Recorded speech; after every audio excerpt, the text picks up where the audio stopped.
Kidney সুস্থ রাখতে 7টি অভ্যাস। 7 অভ্যাস যদি আপনি নিয়মিত পালন করেন বা মেনে চলেন, তাহলে আশা করা যায় ইনশাআল্লাহ আল্লাহর রহমতে আপনার কিডনি দুটো ভালো থাকবে। প্রথম কথা হচ্ছে লবণ।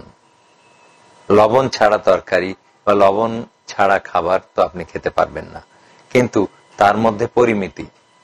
কতখানি খেলে আপনার অসুস্থতার সম্ভাবনা নেই, সেটা হচ্ছে সারা দিনে আপনি যদি 5 গ্রামের কম খান, আমরা বলি লেস দেন 5 গ্রাম, এটা 1 গ্রামের আমরা ধরে নিই যে 1 থেকে 5 গ্রামের মধ্যে সীমাবদ্ধ রাখবেন। তো এই লবণ আপনি হয়তো তরকারিতে কম খেলেন, কিন্তু অনেকেরই অভ্যাস আছে পাতের মধ্যে ছিটিয়ে লবণটাকে আবার খাওয়া, অনেকে কোনো খাবারের সাথে ঠেকিয়ে খাবারটা গ্রহণ করা। আবার অনেকে লবণাক্ত খাবার আছে যে খাবার পরে খায়, যেমন সালাদ লবণ দিয়ে, এক্সট্রা লবণ দিয়ে, আলাদা লবণ দিয়ে সালাদ বানানো হয়। তারপরে চানাচুর ভাজা, সেটাকেও লবণ দিয়ে তৈরি করা হয় এবং পরে আরো লবণ দিয়ে বানানো হয়। চিপস, তারপরে আচার, বাড়িতে আচার তৈরি করেও লবণ দিয়ে আচার তৈরি করে খাওয়া হয়। আর ভর্তা, বাড়িতে যে ভর্তা আলু ভর্তা, ডাল ভর্তা, পেঁয়াজ, নানান রকম ভর্তা, এগুলিতেও বেশি এক্সট্রা লবণ দিয়ে তৈরি করা হয়। বারবিকিউ যে খাবারটা আপনি খাচ্ছেন বা পোড়ানো খাবার, সেখানেও এক্সট্রা সল্ট দিয়ে ওটাকে মেরিনেটেড করে। তো এই এক্সট্রা সল্ট বা অতিরিক্ত লবণ খাওয়ার, এটার চলন কিন্তু পরে এসছে। হ্যাঁ, প্রাচীন বাংলা সমাজে আচারটা ছিল, কিন্তু বাদ বাকি যে নামগুলি আমি বললাম সবগুলি আধুনিক কালে শুরু হয়েছে। যে আপনার চিপস, তারপরে চানাচুর, চিপস, চানাচুর, বারবিকিউ, এগুলি নতুন সংযোজিত হয়েছে এবং সেই খাবারগুলি আবার বেশিরভাগ ক্ষেত্রেই আমরা শিশুদেরকে দিচ্ছি। তো শিশুদের লবণ আধিক্য হচ্ছে, পরবর্তীতে তাদের উচ্চ রক্তচাপ এবং কিডনি ফেইলিওরের রোগ হওয়ার সম্ভাবনা বেড়ে যাচ্ছে। কাজে আজকে সিদ্ধান্ত নিন যে শিশুদেরকে চিপস খেতে দিবেন কি দিবেন না। যদি আপনার সন্তানের কিডনি সুস্থ রাখতে চান, তাহলে চিপসকে না বলে দিন। এরপরে আসছে আমিষ জাতীয় খাবার কতখানি খাবেন। প্রোটিন, আধুনিক যুগে অনেক ইয়াং ছেলেপেলেরা মনে করছে যে অতিরিক্ত প্রোটিন খাবো আর কার্বোহাইড্রেট কমিয়ে দিব, তাতে করে ডায়েটিং হবে। অনেকে হয়তো উপদেশও দিচ্ছেন এইভাবে, অনেক ডাক্তার উপদেশ দিচ্ছেন যে প্রোটিন বেশি খাবেন এবং কার্বোহাইড্রেট কম খাবেন। কিন্তু প্রোটিন কতখানি বেশি খাবেন? আপনার জন্য, একজন সুস্থ সবল মানুষের জন্য প্রোটিন দরকার মাত্র 80 গ্রাম প্রত্যেক দিন, 0.1 to 0.8 gram per KG body weight. তো এই 80 গ্রাম প্রোটিন খুব বেশি না, 2 টুকরা হতে পারে।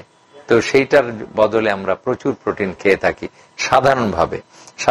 আমরা ধরেন, আপনি দাওয়াতের বাড়িতে গেলে কেউ 1 টুকরা 2 টুকরা খেয়ে ওঠে না। প্রথমে খায় একটা কাবাব, তারপরে রোস্টটাই তো হবে 200-250 গ্রাম, অথবা নিদেন পক্ষে 100-200 গ্রাম রোস্ট এবং তার সাথে কাবাব। তারপরে আসছে বিরিয়ানির মাংস, এবং মাংস যদি খাতির করে আপনাকে দেয় তাহলে আরো বেশি মাংস দিয়ে দেবে, এবং তারপরেও আবার রেজালা, মাংসের রেজালা, সব মিলিয়ে প্রায় 500 গ্রাম বা আধা কেজি মাংস একসাথে একটা মানুষ খেয়ে ফেলে দাওয়াত খেতে গেলে, নিমন্ত্রণ খেতে গেলে। এরপরেও আরো অনেক রকমের খাবার আছে। তো এত প্রোটিন আপনার দেহের জন্য মারাত্মক রকমের বিরূপ প্রতিক্রিয়া করবে। আপনার উচ্চ রক্তচাপকেও বাড়িয়ে দেবে, আপনার হার্ট ডিজিজের সম্ভাবনাকেও বাড়িয়ে দেবে, আপনার কিডনিকেও নষ্ট করার কাজটা শুরু করে দেবে। আর আধুনিক যুগে যারা জিম করছেন, যা যুবক ভাই বোনেরা যারা জিম করছেন, তাদের কাছে জিম ইনস্ট্রাক্টররা উপদেশ দিচ্ছে যে আপনারা বেশি করে প্রোটিন খাবেন এবং কার্বোহাইড্রেট কম খাবেন। এতে করে এমনও আমরা দেখেছি যে সকালে উঠেই কেউ 20টা করে ডিম খেয়ে নেয়। এই 20টা করে যদি আপনি ডিম খান, আপনার কিডনি অবশ্যই নষ্ট হয়ে যাবে। কাজেই 20টা ডিমকে আপনার না বলুন, ইনস্ট্রাক্টরদের বুদ্ধিমত্তা এবং তাদের জ্ঞানের উপর শ্রদ্ধা রেখেই আমরা বলছি যে আপনারা কিডনির কথাটা চিন্তা করুন, হার্টের কথা এবং প্রেসারের কথা চিন্তা করুন। একসাথে 20টা ডিম খাইয়ে কাউকে অ্যাথলেট বানানোর দরকার নেই। সুস্থ সবল নিরোগ জীবন যাপন করতে গেলে সকালবেলায় উঠে একটি মাত্র ডিমই দরকার। কাজেই আপনি গোটা 20 ডিম খেয়ে তাকে অনেক বেশি প্রোটিন সাপ্লাই করলেন, আর সারাদিনে কোনো কার্বই খেলো না, কার্বোহাইড্রেট খেলো না, এটা ডায়েটিশিয়ান পছন্দ করবে না। কাজেই আপনারা যাদের ইনস্ট্রাক্টর হয়েছেন, জিমের ইনস্ট্রাক্টর আছেন, তাদের উদ্দেশ্যে বলছি, আপনার জিমের যারা কাজ করছে, জিমে যারা অনুশীলন করতে যাচ্ছে, তাদেরকে এই ভুল উপদেশটা দয়া করে দিবেন না যে অতিরিক্ত ডিম খাইতে হবে বা অতিরিক্ত প্রোটিন খাইতে হবে। এই অপকর্ম আরেকটু বাড়িয়ে দেয় তারা, যে অনেক জিমের ইনস্ট্রাক্টরই বাইরে থেকে প্রোটিন নিয়ে আসে, পাউডার প্রোটিন, ক্রেটিন নামে, সেটা নিয়ে এসে অনুশীলনরত যারা জিম করতে যাচ্ছে, সেখানে ব্যায়াম করতে যাচ্ছে, তাদেরকে বুঝিয়ে সুজিয়ে এটা খাওয়ানোর ব্যবস্থা করে। যারা এই ক্রেটিন খাচ্ছেন তাদের জন্য আগাম সুসংবাদ বা দুঃসংবাদ দিয়ে রাখছি, তাদের কিডনি তো নষ্ট হবেই, তাদের পুরুষাঙ্গ নষ্ট হয়ে যাবে। কাজেই এই বাড়তি প্রোটিন পাউডার আপনার জন্য মোটেও উপযুক্ত নয়। আপনি খেলেই ক্রিয়েটিনিন বেড়ে যাবে। এরপরে আসছে যে আপনি স্বাভাবিক খাবার কিভাবে খাবেন। আপনি ফ্রিজে রেখে আজকে রান্না করে 7 দিন ধরে ফ্রিজে রাখার খাবার খাবেন, হয়তো তাতে করে আপনার কাজ কমে যাবে, খাটনি কমে যাবে, কিন্তু কিডনি আক্রান্ত হয়ে যাবে। কাজে ফ্রেশলি কুকড ফুড আপনার জন্য, যেটা আপনার আমাদের মায়েরা আগে খাওয়াতো, রান্না করে গরম গরম খাবার, মানে রান্না করার 6 ঘন্টার মধ্যে খাবার, এটাই হচ্ছে আপনার দেহের জন্য, স্বাস্থ্যের জন্য সবচাইতে উপযোগী। যে আজকে রান্না করে 3 দিন ধরে ফ্রিজে রেখে সেটা খাওয়া, এটা স্বাস্থ্যসম্মত নয়। এরপরে আসছে ডায়াবেটিস এবং তার খাদ্যাভ্যাস এবং ব্যায়াম। ডায়াবেটিসের জন্য যেসব খাবার আপনার ডাক্তার নিয়ন্ত্রিত করে দিয়েছে, সেগুলি আপনি নিয়ন্ত্রণের মধ্যে রেখে ডায়াবেটিসকে নিয়ন্ত্রণে রাখেন, এবং অবশ্যই প্রত্যেক দিন সকালে উঠে আপনাকে হাঁটতে হবে অথবা ব্যায়াম করতে হবে। কারণ যদি ভালো ব্যায়াম করেন, ভালো হার্ট থাকবে, আর ভালো হার্ট থাকলেই ভালো কিডনি থাকবে। বলা হয় গুড হার্ট গুড কিডনি। এরপর আসছে উচ্চ রক্তচাপের কথা। উচ্চ রক্তচাপকে নিয়ন্ত্রণে রাখতে হবে। অনেকে উচ্চ রক্তচাপকে অবহেলা করেন, যে ঠিক আছে আমার ঘাড়ের পিছনে তো ব্যথা হচ্ছে না, মাথায় তো ব্যথা হচ্ছে না, উচ্চ রক্তচাপ আমার নেই। তা কিন্তু নয়। আপনার ডাক্তারকে দিয়ে দেখাবেন, এবং ডাক্তার যদি বলে যে ওষুধ খেতে হবে, আপনি অবশ্যই ওষুধ খাবেন। আমাদের দেশে আরেকটা ভ্রান্ত ধারণা আছে যে অনেকেই ব্লাড প্রেশার বাড়লেও ওষুধ খেতে চায় না, যে তাদের ধারণা যে ব্লাড প্রেশারের ওষুধ যদি একবার ধরেছো তাহলে আর জীবনে ছাড়তে পারবেন না। অবশ্যই জীবনে একবার ধরলে ছাড়বেন কেন? তবেই তো আপনার ব্লাড প্রেশার নিয়ন্ত্রণে থাকবে। আপনার ব্লাড প্রেশার যদি নিয়ন্ত্রণে থাকে তাহলে কিডনিও সুস্থ থাকবে। এরপরে ব্যায়াম, যেটা বলছিলাম যে ব্যায়াম করলে আপনার হার্ট ভালো থাকবে, আর হার্ট ভালো থাকলে কিডনি ভালো থাকবে। কথা একটাই, হার্ট ভালো তো কিডনি ভালো। এরপরে পানি পান করবেন কতখানি। অনেকেই, এমনকি আমাদের ডাক্তারেরও অনেক সময় উপদেশ দেন যে বেশি বেশি করে পানি পান করবেন। এই বেশি বেশি কিন্তু ভালো না, আবার কম কমও ভালো না, মাঝামাঝি অবস্থায় থাকাটা ভালো। আপনার জন্য প্রত্যেক দিন 6 থেকে 8 গ্লাস পানি, যারা ঘরে বসে কাজ করছেন, যারা রোদ্রে মাঠে কাজ করছেন, রিক্সা চালাচ্ছেন, বা আরো দৈহিক শ্রম করছেন, অথবা দৌড়াচ্ছেন, অ্যাথলেট, অথবা যে মাটি রান্নাঘরে কিচেনে ঘেমে নিয়ে রান্না করছেন, তাদের জন্য আবার বেশি করে পানি লাগবে। সেটা হয়তো 3 লিটার বা 3.5 লিটার, কিন্তু সাধারণ আমাদের মতো যারা ঘরে বসে কাজ করি, আমাদের জন্য 6 গ্লাস থেকে 8 গ্লাস, 1.5 লিটার থেকে 2 লিটার পানি যথেষ্ট।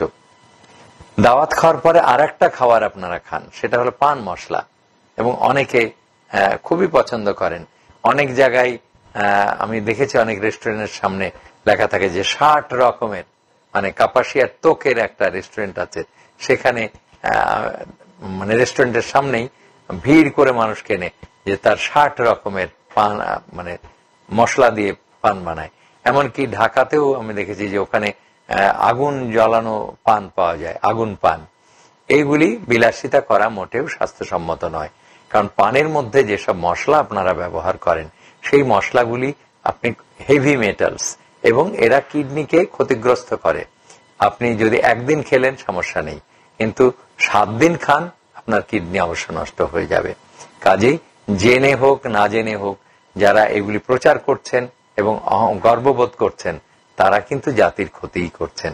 যে 60 রকমের মশলা দিয়ে পান তৈরি করে, এর মধ্যে কত রকমের যে বাজে উপাদান থাকে, এগুলি ল্যাবে নিয়ে গিয়ে যদি পরীক্ষা করা উচিত রাষ্ট্রীয়ভাবে।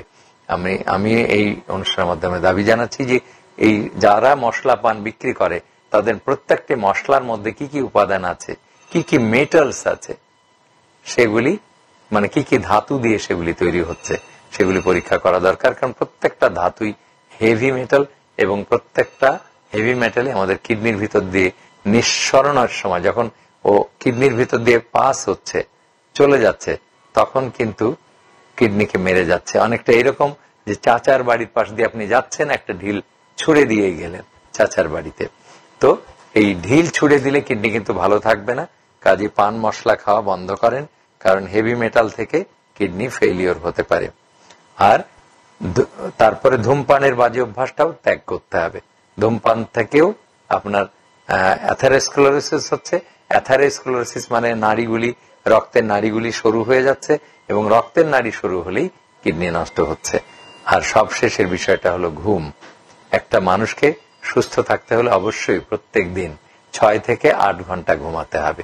আপনি সারা রাত ধরে ফেসবুক করবেন, জেগে থাকবেন, অথবা সারা রাত ধরে রাজনৈতিক আলাপ করবেন, অথবা সারা রাত ধরে পড়াশোনা করবেন।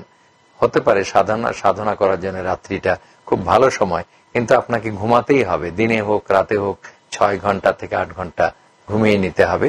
না হলেই স্ট্রেস এবং অ্যাংজাইটির ফলে আপনার শরীরের ভিতরে এক ধরনের যে সিম্প্যাথেটিক ওভার অ্যাক্টিভিটি হবে, এবং সেখানে আপনার যে রস বেরিয়ে আসবে শরীর থেকে, তাতে করে রক্তচাপ বাড়বে, এবং রক্তচাপ বাড়লেই কিডনি নষ্ট হয়ে যাবে। তো এই ছিল আমাদের